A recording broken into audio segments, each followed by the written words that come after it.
Hello student, I am Ankita Sahu, your teacher. तो आज मैं आप लोगों को पढ़ाऊँगी फ़िलॉसफ़ी ऑफ आर्ट। देखिए, फ़िलॉसफ़ी ऑफ आर्ट में जो है वो इंडियन भी है और वेस्टर्न भी है और ईस्टर्न भी है, लेकिन आप लोग के जो सिलेबस में है वो है वेस्टर्न एस्थेटिक। तो वेस्टर्न एस्थेटिक के बारे में जानने से पहले पहले हम थोड़ा सा जान लेते हैं कि सौंदर्य शास्त्र में कला क्या है। तो कला के बारे में थोड़ी सी जो है जानकारी ले लेते हैं। चलिए, हम प्रतिदिन अनेक कार्य करते हैं। इनमें से कुछ कार्य साधारण रीत से किए जाते हैं और कुछ कार्यों में हम अपनी विशेष कुशलता दिखाते हैं। तो देखिए, हम जो है प्रतिदिन डेली रूटीन पे कुछ काम तो करते ही करते हैं, लेकिन कुछ कार्य ऐसे होते हैं जिनको करके हमें अच्छा लगता है या हमें खुशी मिलती है। उनको हम बहुत निपुण तरीके से, बहुत ही अच्छे ढंग से उसको कर सकते हैं और उसमें हम लोग को आनंद भी मिलता है। तो यही है कि जो अलग एक कुछ कार्य ऐसे होते हैं जो हम विशेष कुशलता से करते हैं, वो लोगों को जो है प्रभावित भी करते हैं और अपनी तरफ आकर्षित भी करते हैं, क्योंकि जो है हम वो कार्य जो है पूरी मन और लगन के साथ करते हैं। तो वो जो है वो कार्य लोगों को प्रभावित भी करते हैं। कलात्मक वस्तुओं के निर्माण की एक विधि अर्थात रचना प्रक्रिया होती है। देखिए, कलात्मक वस्तुओं के निर्माण की एक रचना प्रक्रिया तो होती ही है, और इस क्रिया के कारण ही निर्माण के पश्चात यह निश्चित हो पाता है कि कोई वस्तु कितनी कलात्मक है। जब हम किसी वस्तु का निर्माण करते हैं या कोई वस्तु बनाते हैं, तो जब वो कंप्लीट हो जाती है तभी तो हमें पता चलता है कि यह कितनी कलात्मक होगी या कितनी कलात्मक लगेगी, या फिर यह लोगों को कितनी ज़्यादा सुंदर लगेगी। तो जो कोई वस्तु जो है कलात्मक वस्तु का निर्माण करते हैं, तो वो तभी पता चलता है जब वो कम्प्लीटली, मतलब लोग उसको देखते हैं, तभी उसमें एक कलात्मक गुण आता है। कला एक सार्वभौमिक क्रिया है। तो देखिए, कला एक सार्वभौमिक क्रिया क्यों कहा गया है? क्योंकि जो है ये हर युग में, हर स्थान में, हर समय में पाई जाती है, चाहे वह अभिव्यक्ति के रूप में हो, चाहे संप्रेषण के रूप में हो, मनोरंजन के रूप में हो। तो ये जो है कला जो है वो एक सार्वभौमिक है, जो अपना हर एक जगह पे अलग अलग अपनी महत्व को उसका महत्व अलग अलग जगह पे दिखाई देता है। तो इसीलिए कहा गया है कि कला जो है वो एक सार्वभौमिक क्रिया है। कला का मूल यद्यपि सार्वभौम है। तो देखिए, कला का जो मूल है वो सार्वभौम तो है ही, परंतु इसकी जो जड़ें हैं वो इस समाज, इस संस्कृति में रहती हैं, जहाँ से वह उपजती हैं। कला को समाज और संस्कृति से कभी भी काटा नहीं जा सकता है। देखिए, कला जो है वो हमारे समाज और संस्कृति में ही तो उपजती हैं, वो इससे मतलब अलग कहाँ कला का कुछ महत्व होगा। तो जो यही बताया गया है कि कला का मूल तो यद्यपि सार्वभौम है, मानना सार्वभौम है, लेकिन इसको समाज और संस्कृति से काटा नहीं जा सकता है, क्योंकि ये उसी में उपजती हैं। तो ये जो है कला क्या है, कला को जो है इसमें थोड़ा सा एक्सप्लेन किया हुआ है मैंने सौंदर्य शास्त्र में कि कला क्या है। अब देखते हैं नेक्स्ट, सौंदर्य शास्त्र क्या है। तो सौंदर्य शास्त्र को अब भी हम दर्शन शास्त्र का अंग मानते हैं। देखिए, ये जो है जो सौंदर्य शास्त्र है, ये कहा जाता है कि दर्शन शास्त्र से ही सौंदर्य वर्ड लिया गया है, और सौंदर्य शास्त्र के अंडर में ही, मतलब उसके अंतर्गत ही सौंदर्य शास्त्र का एक्सप्लेनेशन भी दिया हुआ है। तो उसी से ये चीज़ निकाली गई है, सौंदर्य वर्ड निकाला गया है। सौंदर्य जो है उस पर जो है अनेक दार्शनिकों ने अपने अपने मत दिए हुए हैं। तो ये दर्शन शास्त्र का ही एक अंग माना जाता है। दर्शन शास्त्र का मुख्य उद्देश्य है सत्यम शिवम सुंदरम। यह जो दर्शन शास्त्र है, इस पे जो है ये विस्तृत अध्ययन करता है। किस पे? सत्यम, शिवम और सुंदरम पर। तो जो दर्शन शास्त्र है उसमें जो है जिसमें सत्य की खोज होती है दर्शन शास्त्र के अंतर्गत, तो ये सत्य की खोज जो है सत्यम के अंतर्गत सत्य की खोज होती है, जो कि तर्क शास्त्र में बताया गया है। लॉजिक जिसको कहा जाता है, लॉजिक, तो उसी में जो है तर्क शास्त्र में सत्यम का अध्ययन बताया गया है। और शिवम जो है, शिवम का जो अर्थ है वो कल्याण का अध्ययन करना होता है, वो जो है नीति शास्त्र मतलब एथिक्स में बताया गया है। और सुंदरम, ये जो सुंदरम का अध्ययन है, ये जो विषय है वो सौंदर्य शास्त्र या फिर उसको एस्थेटिक भी कहा जाता है। ये जो एस्थेटिक है ये सौंदर्य शास्त्र सुंदरता का एक दर्शन है। सुंदर जो है कलाओं में प्रकट होता है।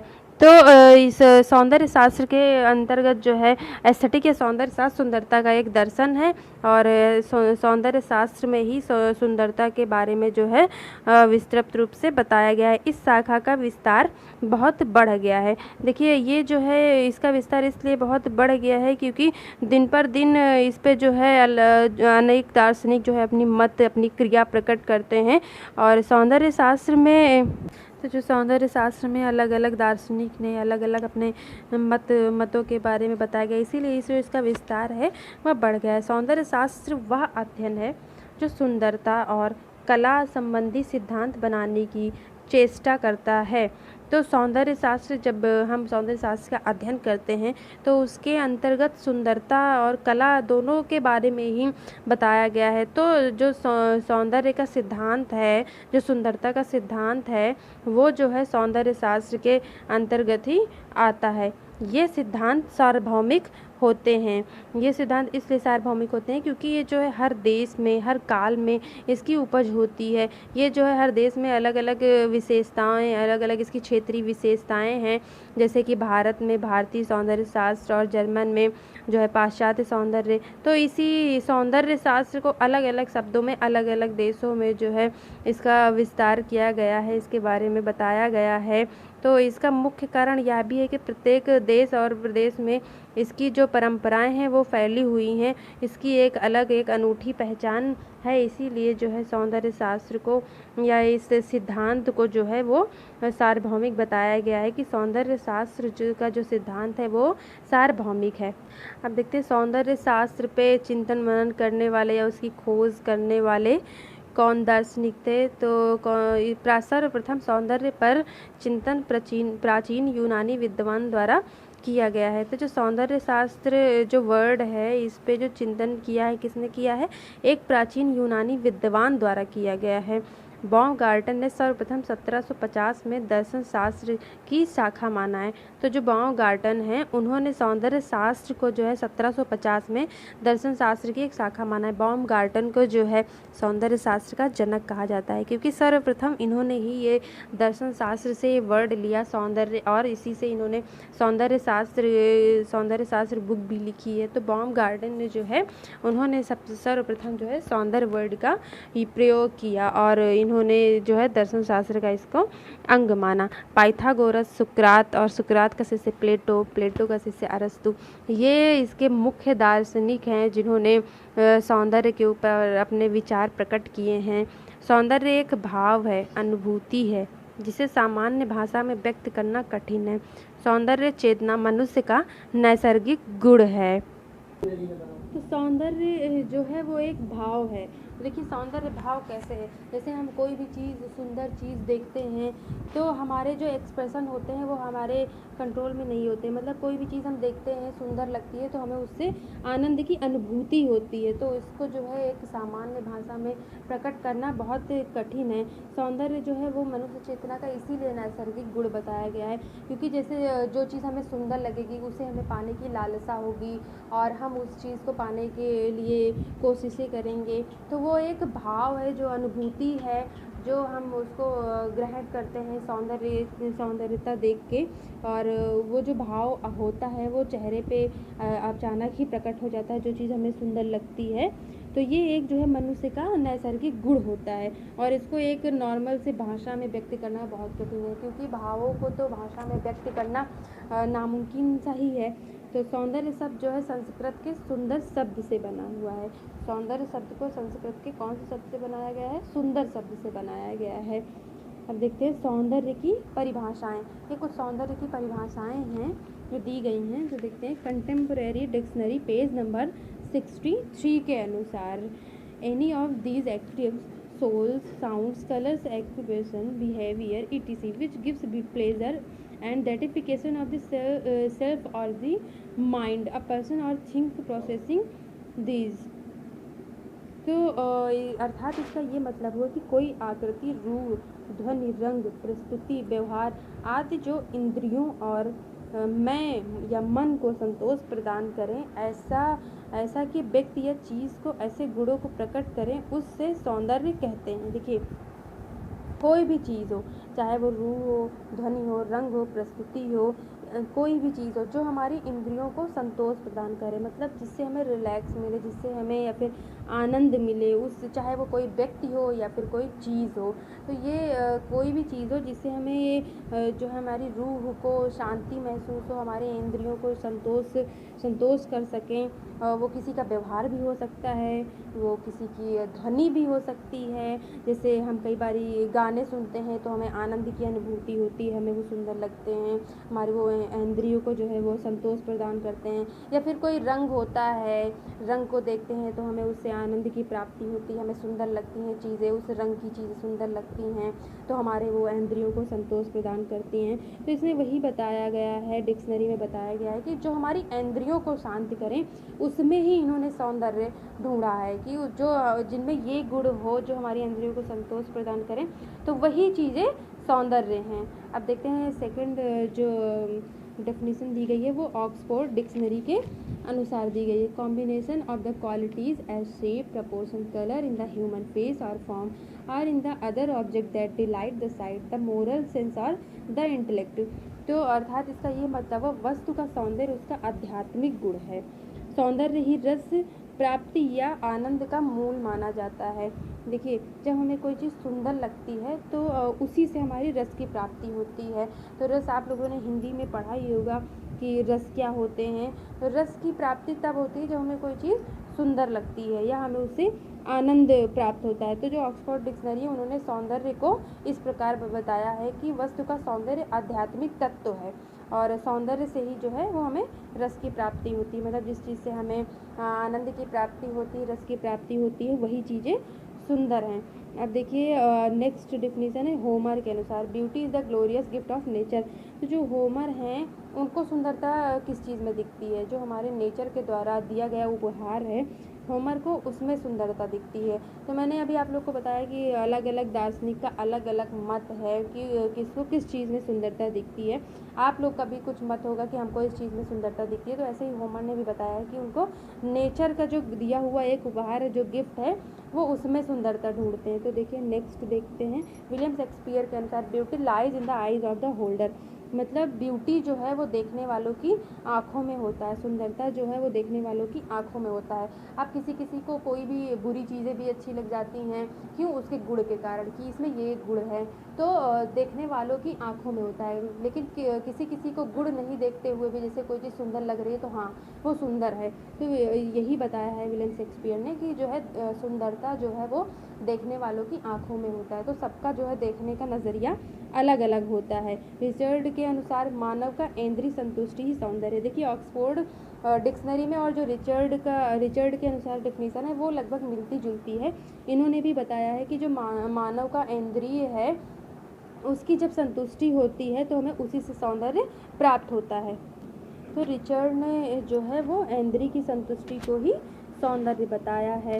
क्रोचे के अनुसार, ये क्रोचे जो है ये आप लोग के सिलेबस में भी हैं, तो इनके अनुसार देखते हैं एक वस्तु जो अपने कार्य के लिए उपयोगी है वह सुंदर है। देखिए क्रोचे ने बताया है कि जो चीज़ उपयोगी है, जो हमारे उपयोग में आती है, वही चीज़ें सुंदर हैं। जैसे आप लोग किसी को उपहार देते हैं तो सोचते हैं कि ये चीज़ देते हैं हम इनको ताकि ये इनके उपयोग में आए, तो वो आपके नज़रिए से है। लेकिन कुछ लोग शो पीस देते हैं तो वो उनका अपना नज़रिया होता है कि वो उसको देख के उनको सौंदर्य आनंद महसूस होगा, इसलिए वो उपहार देते हैं। तो यही लेकिन क्रोचे के अनुसार क्या है कि जो चीज़ उपयोगी है बस वही चीज़ें सौंदर्य प्रदान करती हैं। ये क्रोचे ने बताया है। अनुपात का सामंजस्य ही सौंदर्य प्रदान करता है। देखिए किसी भी चीज़ में, जैसे आपने मान लीजिए कोई भी चीज़ बनाई या ह्यूमन फिगर बनाया, अगर उसके जो है प्रपोर्शन के हिसाब से चेहरा बड़ा कर दिया तो वो कैसा लगेगा? वो भद्दी लगेगी। तो जो अनुपात होता है, प्रपोर्शन होता है या फिर किसी चीज़ का अनुपात ही उसमें सौंदर्य प्रदान करता है। मान लीजिए कि एक ह्यूमन फिगर बनाया आपने, उसमें हाथ छोटे बना दिए जो है आपके रियल से, तो वो कैसी लगेगी देखने में? वो थोड़ा सा लोगों को आश्चर्यचकित करने वाला, मतलब उसमें लोग सौंदर्य नहीं ढूंढ पाएंगे। तो जो अनुपात का सामंजस्य होता है इसमें वही बताया गया है कि वही चीज़ें जो है हमें सौंदर्य प्रदान करती हैं। ऋग्वेद में सौंदर्य को ऋषि शब्द से उल्लेख किया गया है। जो ऋग्वेद में बताया गया है वो ऋषि शब्द से सौंदर्य शब्द का उल्लेख किया गया है। सौंदर्य शास्त्र जो है सौंदर्य अनुभव और निर्णय प्राकृतिक और कृत्रिम दोनों स्रोत में समाहित होता है। देखिए जो सौंदर्य होता है वो प्राकृतिक भी हो सकता है, वो कृत्रिम भी हो सकता है। वो आप मतलब आपके नज़रिए से है कि आपको प्राकृतिक में सौंदर्यता दिखती है या कृत्रिम चीज़ों में सुंदरता दिखती है। यह विचार करता है कि हमारे दिमाग में क्या होता है। हम उस सौंदर्य वस्तुओं या वातावरण से जुड़ते हैं, जैसे कि दृश्य कला को देखते हैं, संगीत सुनते हैं, कविता पढ़ते हैं, नाटक का अनुभव करते हैं, प्रकृति की खोज करते हैं। ये सब चीज़ें करते हैं और इसी को देख के ही हमें जो है सौंदर्य का एहसास होता है और हम जो है अपने नज़रिए से उससे आनंद प्राप्ति करके उसमें सौंदर्य को ढूंढते हैं। इसमें जो है कला के दर्शन विशेष रूप से अध्ययन करते हैं कि कलाकार के कार्यों की कल्पना, निर्माण और प्रदर्शन कैसे करते हैं। साथ ही साथ लोग उनकी कला को कैसे उपयोग करते हैं, आनंद लेते हैं और उनकी आलोचना करते हैं। मतलब किसी भी कला को देख के हम जो है उसको कैसे उपयोग करते हैं, हम उससे आनंद भी ले सकते हैं, हम उसकी आलोचना भी कर सकते हैं। जैसे मैंने भी आपको बताया कि सुंदरता देखने वालों की आँखों में होता है, तो हम जैसे कोई भी कलाकृति देखते हैं, किसी के द्वारा प्रदर्शन की हुई कलाकृति देखते हैं तो क्या है हम उससे आनंद भी ले सकते हैं और हम उसकी आलोचना भी कर सकते हैं। वो जो है आपके नज़रिए पर डिपेंड करता है। तो यह इस बात से संबंधित है कि सामान्य रूप से कला के बारे में कैसा महसूस होता है, वे कला के कुछ कार्यों को क्यों पसंद करते हैं और दूसरे क्यों नहीं। ये जो है हमारे विश्वास और हमें जैसा वो प्रभावित करता है वो उस पर डिपेंड करता है कि हम क्या देख रहे हैं उसमें। हमें जो सामने वाला जो बना रहा है हम उसका उपयोग कैसे कर सकते हैं, मतलब उसे आनंद ले सकते हैं, उसकी आलोचना कर सकते हैं। तो वो जो है हम देखते हैं कि वो हमें सुंदर कैसे लग सकती है। तो ये टॉपिक यहाँ पे ख़त्म हुआ। अब मैं आपको सौंदर्य कला के बारे में, सौंदर्य शास्त्र के बारे में नेक्स्ट वीडियो में थोड़ा सा और बताऊँगी। फिर जो है जो दार्शनिक हैं प्लेटो और अरस्तू आपके, फिर मैं इनके बारे में एक्सप्लेन करूँगी। इससे रिलेटेड अगर आपको कोई प्रॉब्लम हो या फिर कोई कन्फ्यूज़न हो तो मुझे मैसेज करें। Thank you.